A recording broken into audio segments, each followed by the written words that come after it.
Hello friends, good evening. I am Mahinder Thakur. Today I am going to discuss with you a very important chapter, the Sermon at Banaras from 10th class. This chapter is very important as far as Buddha's life is concerned.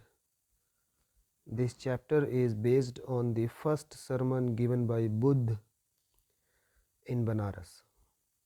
Sarman का मतलब होता है उपदेश.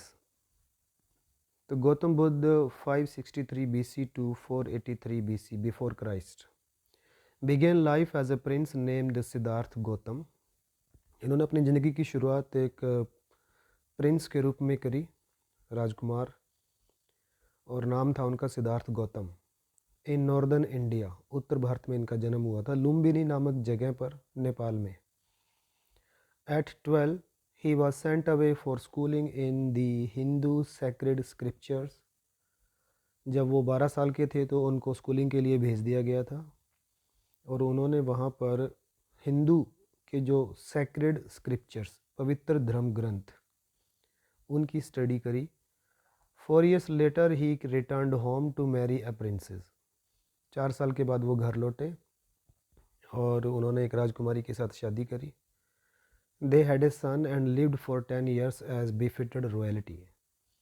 उनके एक बच्चा हुआ, सन, और 10 साल तक वो एक साथ रहे और एज ए बिफिटेड रॉयल. बिफिटेड होता है सूटेबल, अप्रोप्रिएट. रॉयल्टी होता है राज परिवार. पूरे अच्छे तरीके से, सूटेबल तरीके से राज परिवार में 10 साल बिताए उन्होंने. At about the age of 25, जब वो लगभग 25 साल के थे, the prince heir to for shielded from the sufferings of the world. 25 साल तक मतलब वो शील्डेड होता है प्रोटेक्टेड. उनको प्रोटेक्ट करके रखा गया था दुनिया के दुख दर्द से. सफरिंग्स होता है दुख दर्द.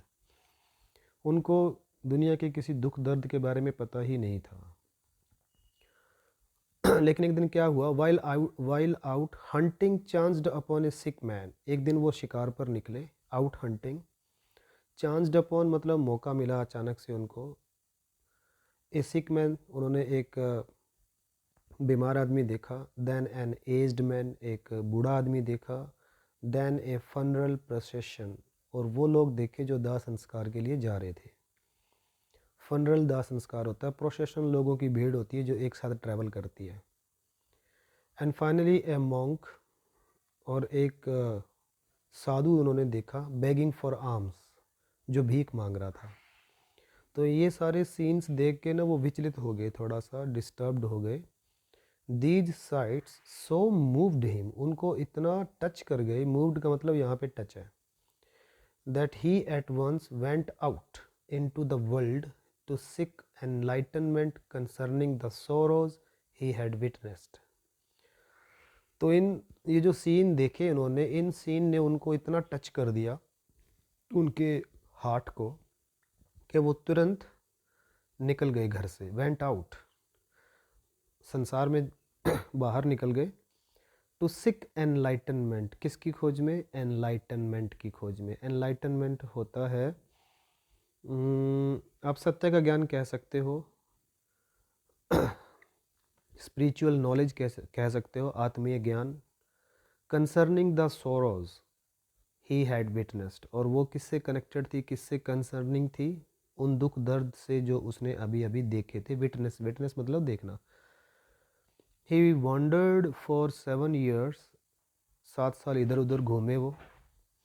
And finally set down under a people tree, और अंत में वो एक पीपल ट्री के नीचे बैठे. वेयर ही वोड टू स्टे अनटिल एनलाइटनमेंट केम, और उन्होंने वहाँ पे शपथ ली, तब तक बैठे रहे वो जब तक उनको सत्य का ज्ञान नहीं हो गया, स्पिरिचुअल नॉलेज नहीं होगी, आत्मीय ज्ञान नहीं हो गया. एनलाइटेंड आफ्टर 7 days, 7 दिन तक बैठे रहे. 7 दिन के बाद वो एनलाइटेंड हो गए, जागरूक, जाग गए, ज्ञान हो गया उनको. He renamed the tree the Bodhi tree, tree of wisdom. उन्होंने उस पेड़ को एक दोबारा से एक और नाम दिया और उसका नाम रख दिया Bodhi tree, the tree of wisdom, बुद्धि वाला पेड़, उन उसी पेड़ के नीचे बैठ के उनको ज्ञान आया था। And began to teach and to share his new understandings, और उन्होंने शुरू कर दिया पढ़ाना, टीच करना और शेयर करना, जो अंडरस्टैंडिंग्स उन्होंने अभी अभी सीखी थी दुनियादारी के बारे में, वो लोगों के साथ शेयर करना शुरू कर दिया। At that point he became known as the Buddha, the awakened और द एनलाइटेंड। और उस समय तक लोग उनको वो किस नाम से जाना जाने लगे? बुद्ध के नाम से, जिसका मतलब होता है अवेकन्ड। बुद्ध का मतलब जो जाग गया हो, जो एनलाइटेंड हो गया हो, जिसको दुनियादारी की ज्ञान हो गया हो, जिसको आत्मीय ज्ञान हो गया हो। The Buddha preached his first sermon at the city of Banaras. तो उन्होंने पहला अपना उपदेश जो दिया, प्रीच होता है उपदेश देना, वो बनारस में दिया। Most Holi of the dipping places on the river Ganga. और बनारस जो है वैसे तो बहुत सारे होली डिपिंग प्लेसेस है। डिपिंग प्लेसेस का मतलब जहाँ पे लोग जाके डुबकी लगाते हैं, स्नान करते हैं।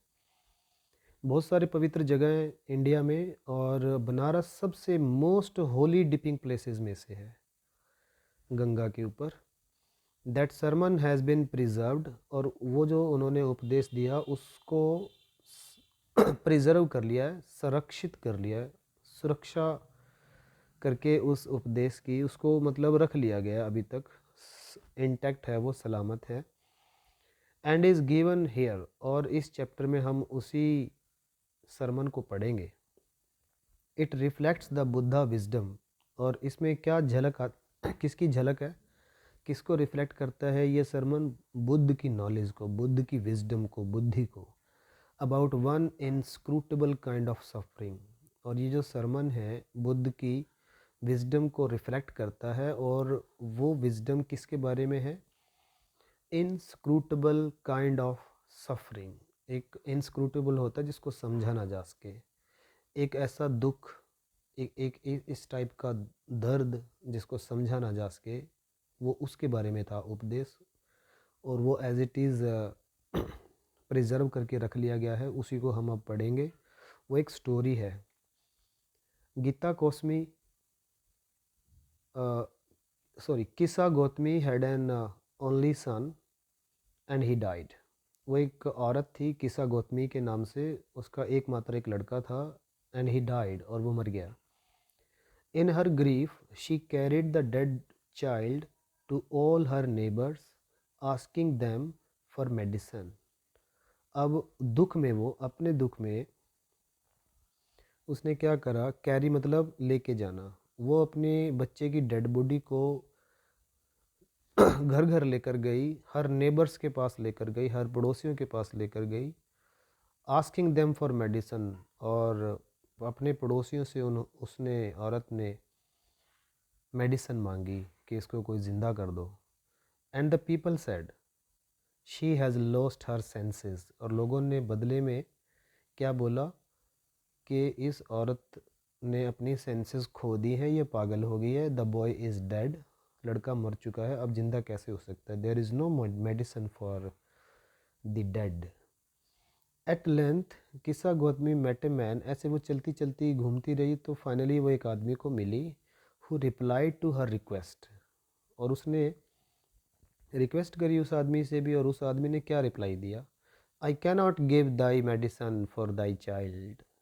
भी मैं मेडिसिन नहीं दे सकता तुम्हारे बच्चे के लिए, but I know a physician who can. पर मैं एक फिजिशियन को जानता हूँ जो दे सकता है।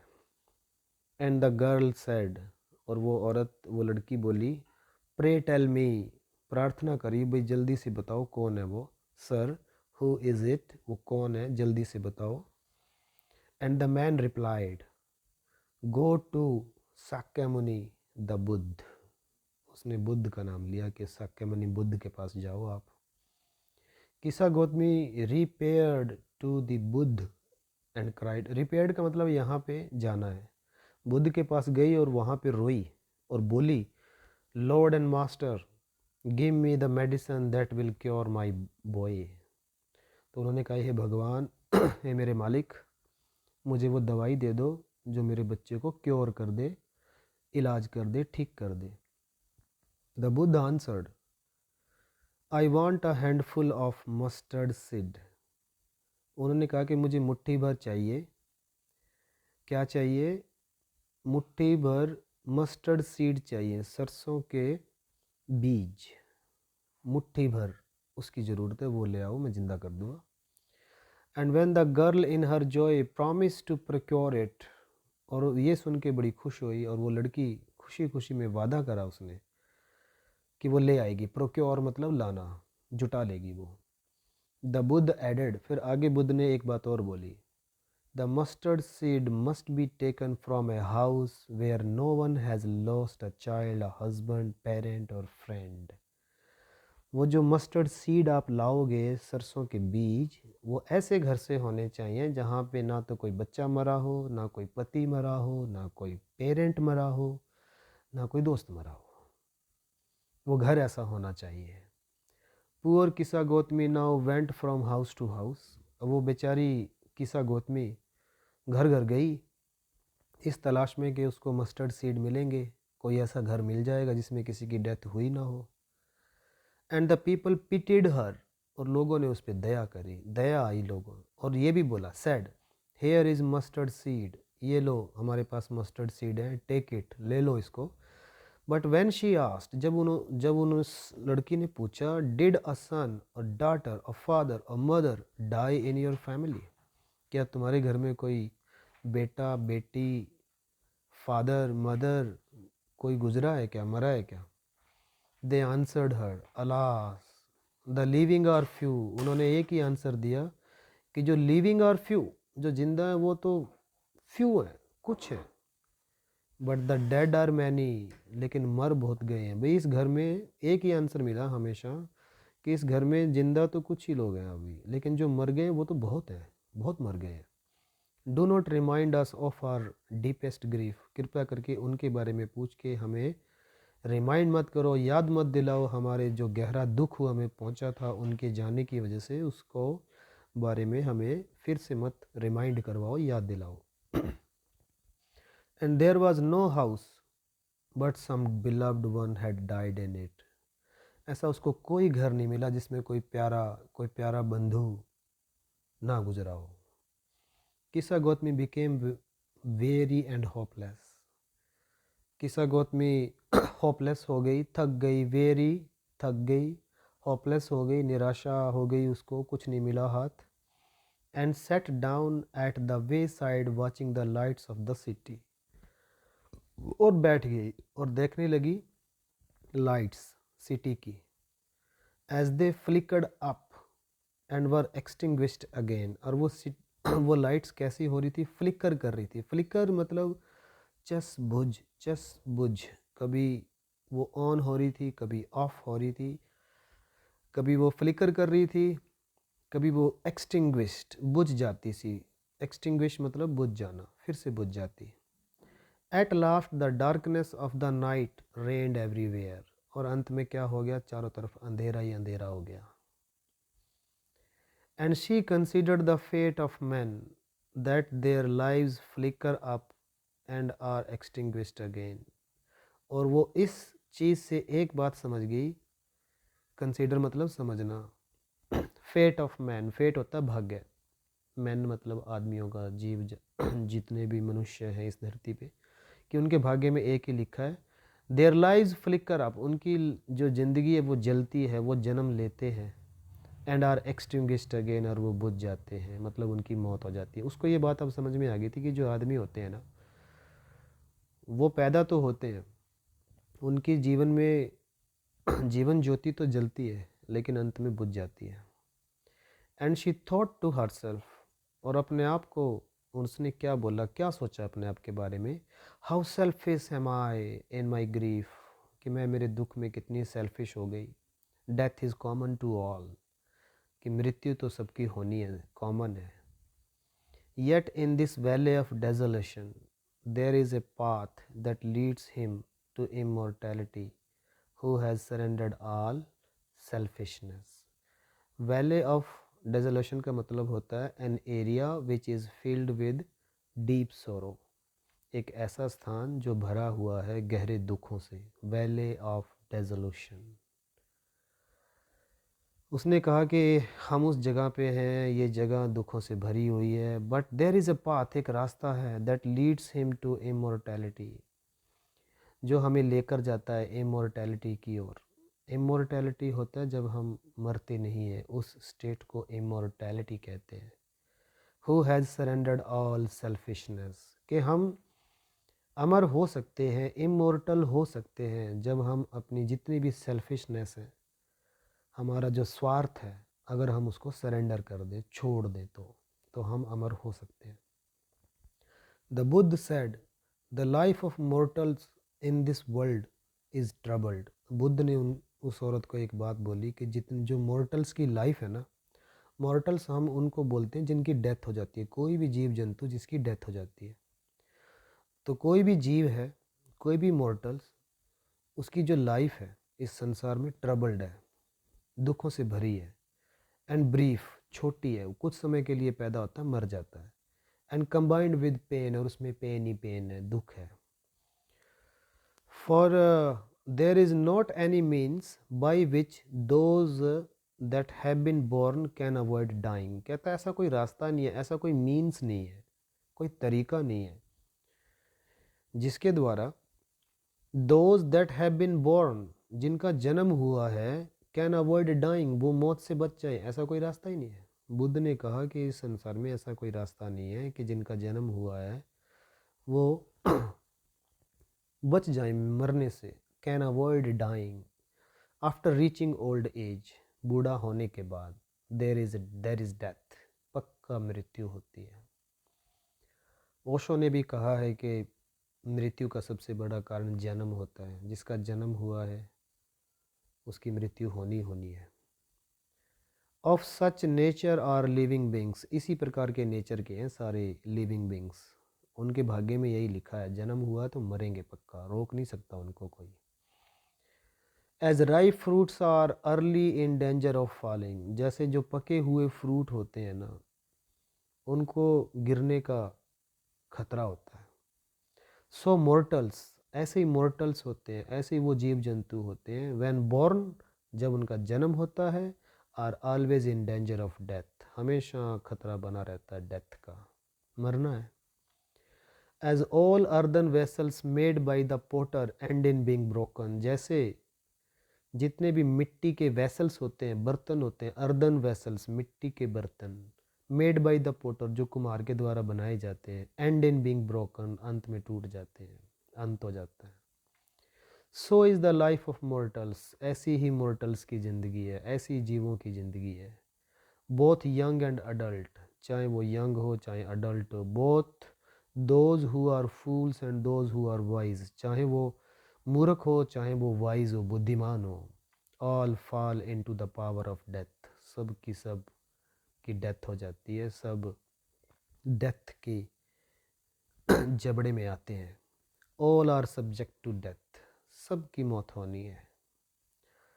Of those who overcome by death depart from life, a father cannot save his son nor kinsmen their relations.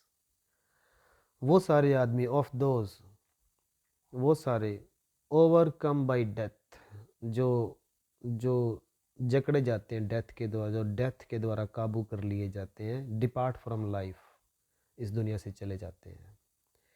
A father cannot save his सन, एक बाप अपने बेटे को नहीं बचा सकता, नॉर किन्समैन देयर रिलेशंस, और ना ही रिश्तेदार अपने रिलेशंस को बचा सकते हैं।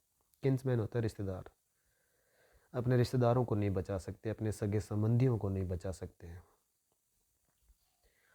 Mark, while relatives are looking on and lamenting, वो कहता सुनो, जब वो रिलेटिव्स होते हैं, वो relatives are looking on and lamenting का मतलब रोना धोना, जब कोई गुजर जाता है वो रो रहे धो रहे होते हैं deeply. One by one mortals are carried off, एक एक करके उन जितने भी मोर्टल्स हैं इनको दे आर कैरिड ऑफ, उठा लिया जाता है उनको, एक एक करके उनका सबका नंबर आना है। Like an ox that is led to the slaughter, कैसे नंबर आना, जैसे एक ऑक्स होता है बैल, उसका नंबर आता है स्लटर में, स्लटर होता है जहाँ पे बैलों को काटा जाता है, एक एक करके जैसे नंबर आता है ऐसे ही मॉर्टल्स का नंबर आता है।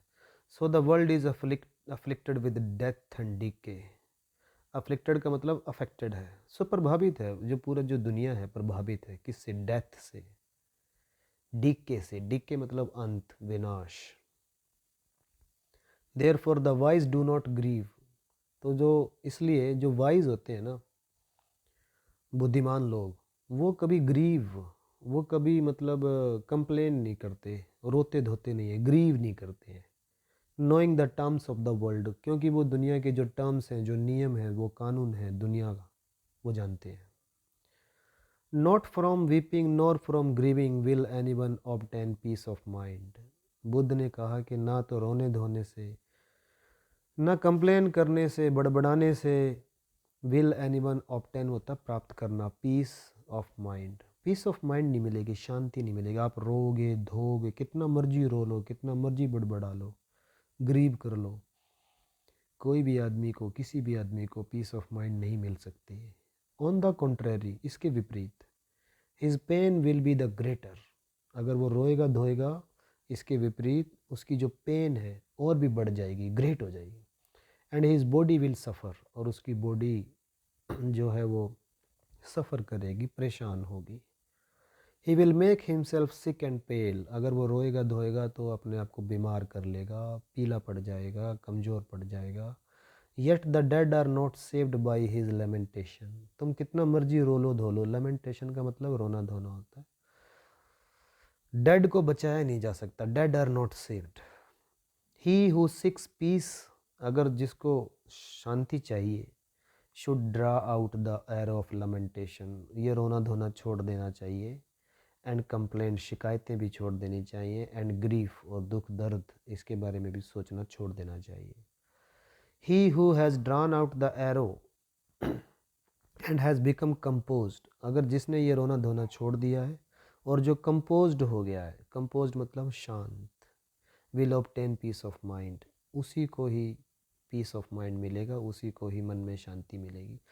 जो शिकायत करता रहेगा भगवान से, खुद से रोता धोता रहेगा, उसका दुख और बढ़ेगा, वो शांत नहीं हो सकता।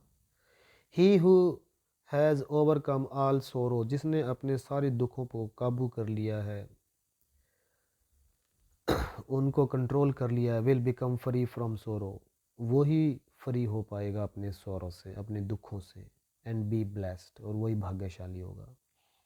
बुद्ध ने भी खुद जब अपना घर छोड़ा तो 25 साल के थे वो, अपने बेटे को छोड़ा, वाइफ को छोड़ा, घर बार छोड़ा, राज अपना छोड़ा, तो कनेक्टेड ही नहीं रहे वो किसी से, फ्री हो गए वो इन सारी चीज़ों से। उन्होंने किसी भी चीज़ से अटैचमेंट नहीं रखी, और फाइनली वो एनलाइटेंड हो गए। तो यही था उनका उपदेश इस चैप्टर में, बहुत ही अच्छा चैप्टर था। तो इस तरह के चैप्टर के साथ हम लोग मिलते रहेंगे। आज के लिए इतना ही, बहुत बहुत धन्यवाद।